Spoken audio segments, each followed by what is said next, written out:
Hello everybody, I hope you're having an excellent day or night. Today I'm going to talk about the self-enquiry process, which is something that we develop in this path when we have realized who we are. In fact, self-enquiry can be used for somebody who is still in the process of recognizing that essence of being, because it deals with the question, who am I? And if we take this question to its maximum investigation, because there is no true answer to this, there is only the recognition of beingness. So if we take this question, we inevitably end in the self, or pure consciousness, the unborn, the unmanifested, and so many other names that we have heard about it. That's what we are, is that essence of everything else. So self-inquiry can be used certainly for that, but in this method, in this path, we arrive to this conclusion after the investigation of what we're not. And so after we go through the process of knowing what we aren't, we are left with that essence, with that field of me, of beingness. And when we return from this investigation, when we face reality again, well, clearly enough, the conditioned mind will come back at full force. It's going to make it stand to preserve itself, because it is looking for comfort again. And so we may question again, why am I falling into these patterns if I recognize who I am? And all these questions may arise. And so the teaching is to continue to do self-inquiry, because you see, the formulation of my problems is usually with me. There is no other problem that isn't revolving around me. In other words, I am the one suffering the problems, or I am the one posing the questions to the problems. And even if we enter that, let's say, the geopolitical problems of the world, right? That hasn't anything to do with me, right? Not really, because you're the one who is saying that that is a problem, you see?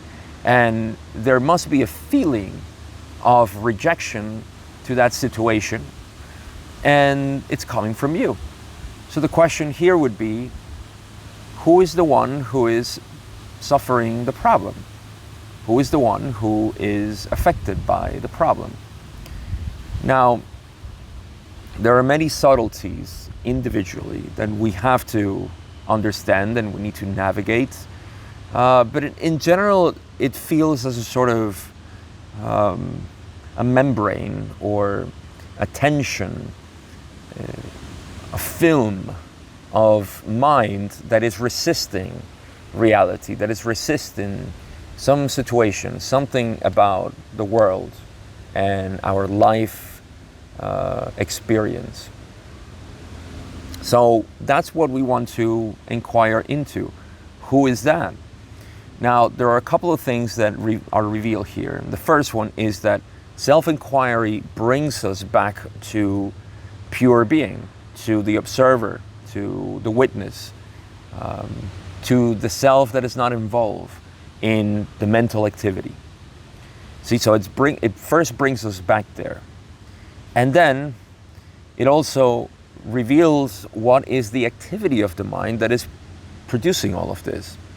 Now, when the activity of the mind is divested from the identity of self, it's just an activity. There's nothing to it. There is just movement. There is a story. There is no character there. There is just a story.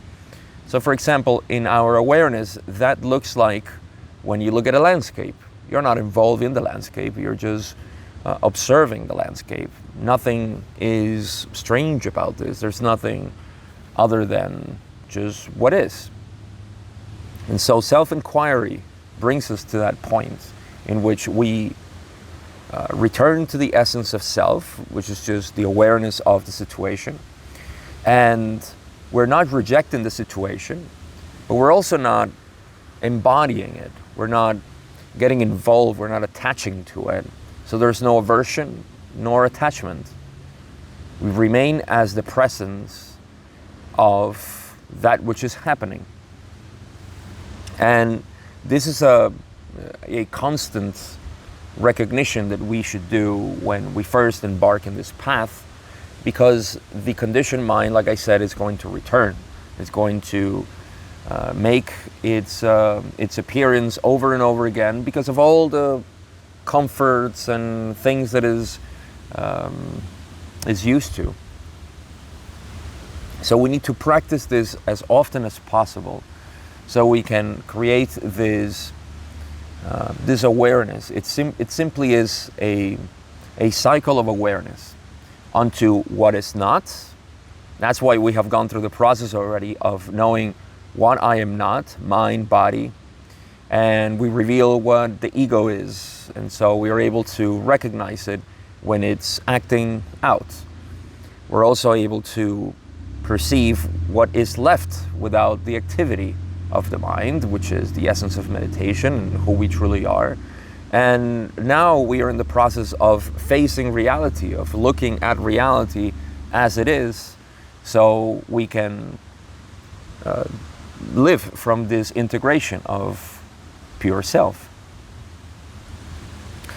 So these are the dynamics of what's necessary and important to create at the beginning. So we begin to exercise this self-enquiry all the time. Any reactivity that comes after a situation or interaction with somebody, we bring about this self-awareness. We become the observer, as it were, at this point, and we simply see what's happening. We're not judging it. We're not investing ourselves into it. We're simply observing what is. And there is nothing to be done there. There's just simply observing. When we practice this long enough, what we are reinforcing is the presence of myself as the witness, as the observer, as that which is experiencing everything at the moment. We dissolve the character of the ego. We are taking our power back to ourselves and leaving the separate self or the ego powerless by simply reinforcing our presence. There's nothing else to it. You will see that the mind will continue to come, like I said, and will try to have an explanation. It'll try to give a new identity to itself because it's being divested from it. So it's going to try to attach to something else. And you should be able to see this as the process, as we have learned, the process of simply realizing what I'm not. What is it that I truly am in the face of experience? And this, again, returns all the energy of our attention back to us so we can put it to use in the way that we want, creatively. That's what we are. We are creative creatures. But all that power of creation is being given to a separate self, to a story, to a character that we have been reinforcing. There's nothing wrong with creating that character, but as somebody who is in the spiritual path, we need to return that power, that energy to the self. Well, this is the process. This is what we learn in the first phase of the direct path. We learn to understand all the mechanics of how the mind creates the stories and the ego, and we learn to discern between that which is being created automatically without our will, is just unconscious creation, from the power of creation, which is consciousness. The only energy that exists comes from awareness. We return that energy to it so we can now consciously use it. So part of this process of going back to reality is to see where the power lies.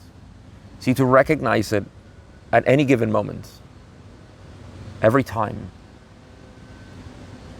without the confusion of is this really me who is doing it?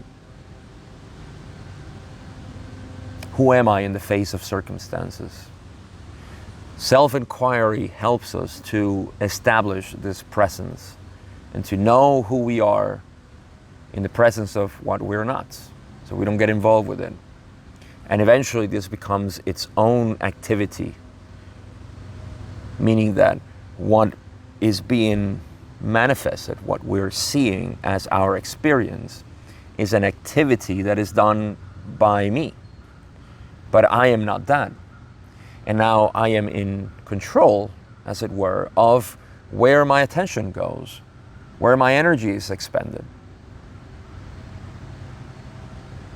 This is the power of becoming aware of who you are. And in this way, deconditioning everything that so far you have been taught to believe that you are. And you have been taught to believe this by no other than you. You are the one accepting all of these beliefs. You can now see how this path is the path of knowing rather than believing, because we can only know through awareness, and that's what we're realizing. That's all I got for today. I wanted to talk about self-inquiry and explain a little bit more how this recognition, it's a simple recognition. Self-inquiry can be summarized as Ra says it in the Law of One. Know yourself. That would be know that you are the awareness of reality. Accept yourself as that awareness of reality. No longer the ego, no longer the separate self. All of that is gone in the knowing of the self. You can only know yourself by knowing what you're not. That's the apophatic method that I have talked about in the past. The neti-neti process, or via negativa in Latin. It is knowing what I am in the face of what I'm not. Describing yourself in terms of negation. Or realizing there's no description there. And then there is the acceptance of that which you are, pure awareness. If you can accept this, which is the hardest part, I have to say, of this process, to accept that this is really what you are, just pure awareness, and not the stories of the mind, then all that energy is back to you. It's going back to you, and it resides there, potential. That's becoming the creator, according to Ra, is simply becoming all that there is, as they say. Becoming all that there is includes this whole experience. You are everything. Every thought, every situation, every feeling, every emotion. That is the full return of the self, self-aware, enlightened with its own being.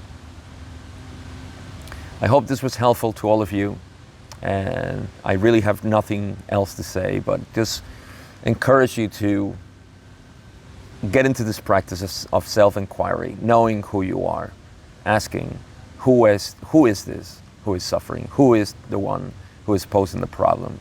Investigate that.